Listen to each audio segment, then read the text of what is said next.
All right, first up then, there's a report by BCG talking about the state of AI and GenAI, adoption, evolution, and the impact and how to really leverage that where India stands. Nipun Kalra is now joining in. He's the managing director as well as the partner and head of BCG X in India. Thanks so much for taking time out. To begin with, I just want to start off by getting a little bit of context as to how India Inc. is really incorporating GenAI. How are they really looking at using the tools of AI to boost leadership? Sure. So, Avanne, what we've done is we've recently conducted a survey around the world, actually across 50 different markets, with 1,400 plus C-suite leaders, and 200 of these 1,400 are from India. Just so you get the context. And what we figured over the survey is that 2023, which has been an year of experimentation, is now going to pivot. And a large part of the sentiment at this point in time in 2024 is going to be around getting business value and business impact. The big shift that's happening from experimentation to actually starting to get impact from artificial intelligence, and within that specifically generative AI. As we think about that business impact coming through, one of the biggest findings, of course, is that this is not so much about the algorithm or getting the technology right. It's actually a significantly large people problem.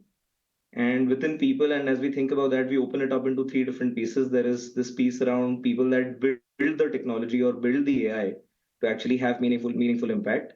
The second bit is people that are impacted, who will actually adopt, let's say, this in their day-to-day usage. And third is people that will regulate or make sure this is actually responsible and is in a direction which is ethical from the corporate's perspective. So all these three different sets of people will actually make sure that we really get business value or business impact from AI.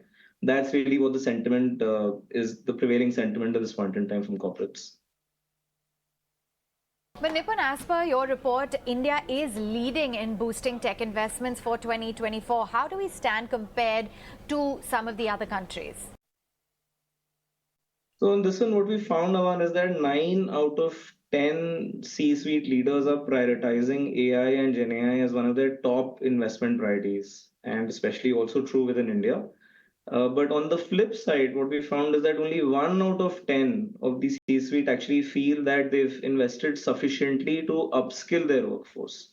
So there's actually this gap of wanting to make sure that we get impact and wanting to invest behind it, but at this point in time also getting the sentiment that the workforce is not fully ready, right? So something has to now help plug that gap. But on the other side, as we actually, we also sometime in the second half of last year, we did a survey of the workforce to try and find out what does the front line think about artificial intelligence, how is their life getting impacted. And you believe it or not, but 60% actually are very optimistic about the impact of artificial intelligence or generative AI on their day-to-day lives. And 73% actually believe that the benefit is far outweighing the risks of what will come through. So there is a lot of optimism. I think there is a lot of sort of investment plan that is going to ride on this.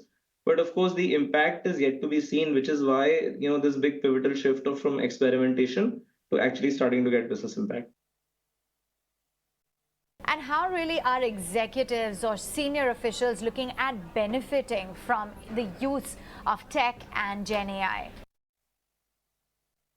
So that's again, a typical consultant answer. There are three parts. There is the first part of just saying that as we think about broad level productivity gains in day-to-day average work, there the expectation is that around 10 to 20% general gains on day-to-day regular life of, let's say, all or a large majority of, let's say, workforce within a corporate. That is the expectation on one side. There is a second part of saying that some functions where there are many use cases of AI and specifically Gen AI, there one has to reimagine the function in full. So for example, functions like marketing, functions like customer service are getting reimagined in full. There the expectation is a 30 to 50% productivity gain over a period of time, because there is a lot of use cases that come through.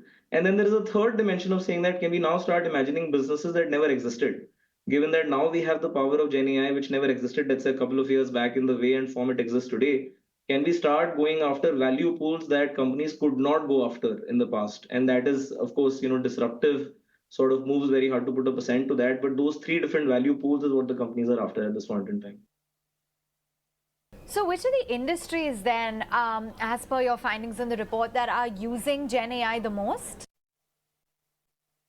So this is actually a very widespread sort of phenomenon, because remember, a bunch of the activities that get productivity gains are actually functional in nature, which is typically, it ends up getting you, if it's a marketing function, it's true across different industries. So every industry will stand to gain, but of course, the ones that are data rich are likely to gain more. So you can imagine the sectors like financial services, consumer goods, TMT, healthcare are likely to gain more given the amount of data they already have internally within the companies.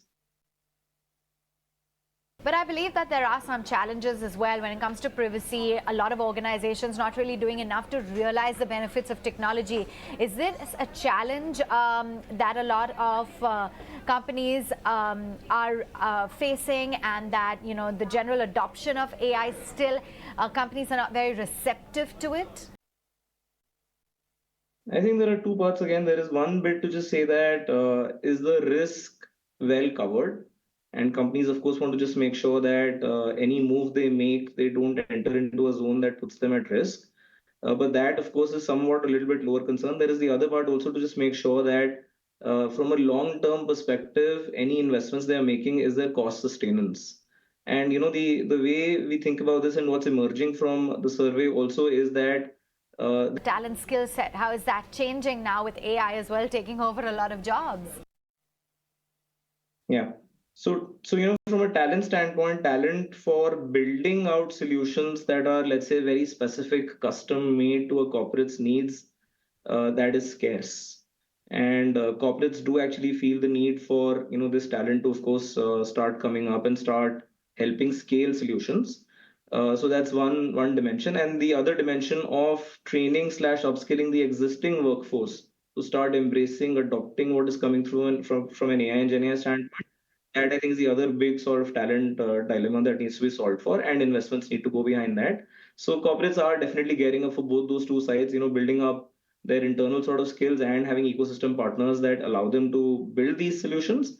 And while also thinking about what are some right training measures that need to be taken as the solution starts scaling up within their own setups.